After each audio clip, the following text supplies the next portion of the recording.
Senator Burns, earlier this month in Havre, you were asked why you voted against providing adequate body armor for our troops in Iraq and Afghanistan. You said that legislation would just bust the budget. Yet you voted to spend $20 million on a party in Washington, D.C., commemorating success in Iraq and Afghanistan. Why is it okay to spend our taxpayer dollars planning a party for a war with no plan and no end in sight, but it's not okay to spend it protecting the troops that are fighting that war? Here's another case where we're going to offer a little amendment so that we'll make everybody vote against it because it busts the budget. They got their body armor. It was already in the budget. Had we not, we had a whole bunch of amendments, every one of them from his side of the aisle, that mounted up to increasing the spending on this budget over $370 billion. That's with a B. From their side of the aisle. It would have increased your taxes over $170 billion. He doesn't want to make the tax cuts permanent for people in Montana. I think there's already 336,000 people that their tax bill will go up if he has his choice. He's never seen a tax bill that he didn't like. He voted for all of them. Thank you for that opening. First of all, Senator Burns, my focus is on working families and small businesses. It's not on multinational corporations that pour money into certain senators' coffers for votes. I have said over and over again that I support doing away with the marriage penalty, that I support college tax tuition credits that you have voted against, which puts 11,000 students and families in problems. Fact is that if body armor busts the budget, where was our planning to go into Iraq? This shouldn't even be a debatable issue. We should be sending our troops in the field with the very best possible equipment so they can do the job. And that's the bottom line, Senator Burns. If you want to talk about billion, let me talk about the 8.3 trillion with a TR that this country's in debt because of your policies. We will grow the economy. I would be very cautious about how you use some terms up here, Mr. Tester. Very cautious. I just want to caution you on that. Thank you very much. Now, Senator Burns, do you have a question for Senator Tester? Well, you're not for extending the tax credits that was worked out between the Bush administration and Mr. Baucus and us on the other side. You don't want to do that. And if you do, and I just want to know how come you want to raise taxes on 336,000 folks here in Montana? Because I'll tell you what, by the year 2011, if they're not made permanent, a single person going into the labor market,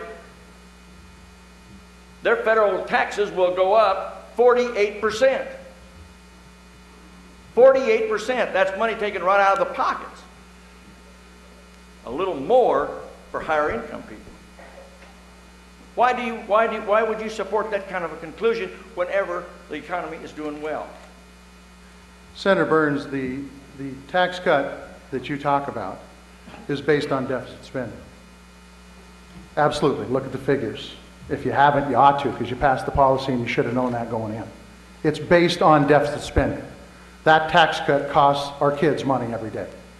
I say let's focus the tax cut at small businesses, at working families, at folks who need the tax cut. Not the multinational corporations that outsource the jobs and offshore their profits.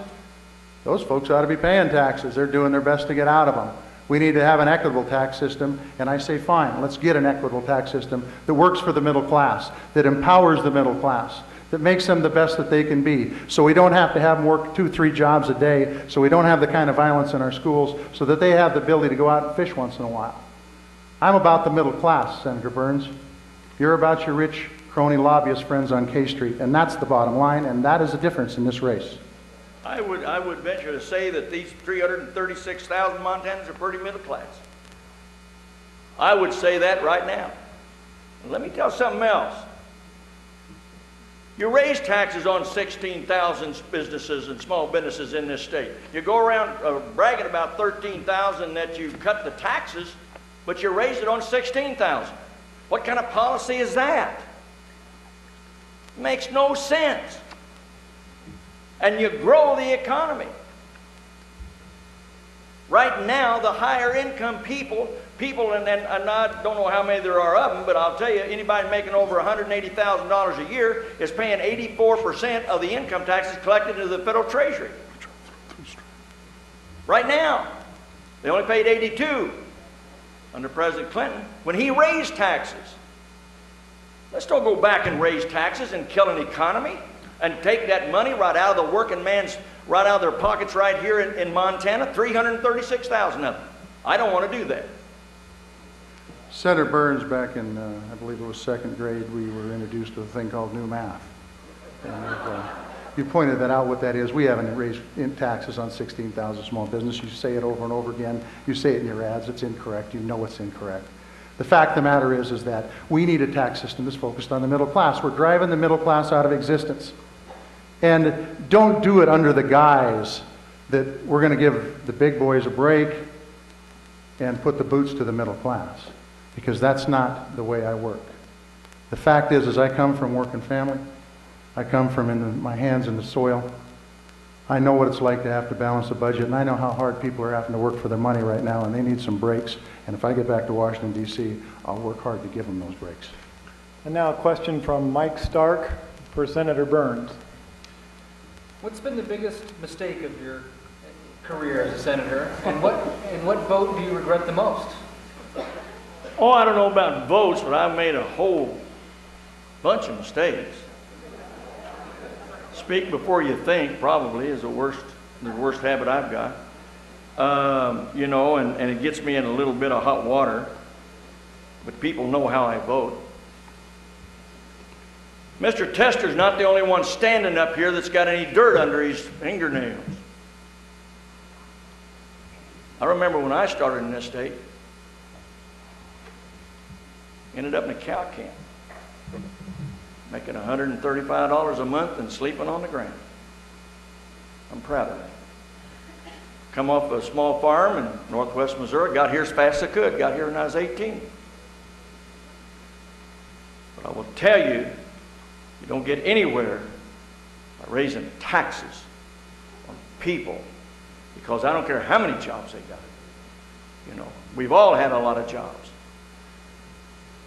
But the tax man is right there to take his bite out of every one of them.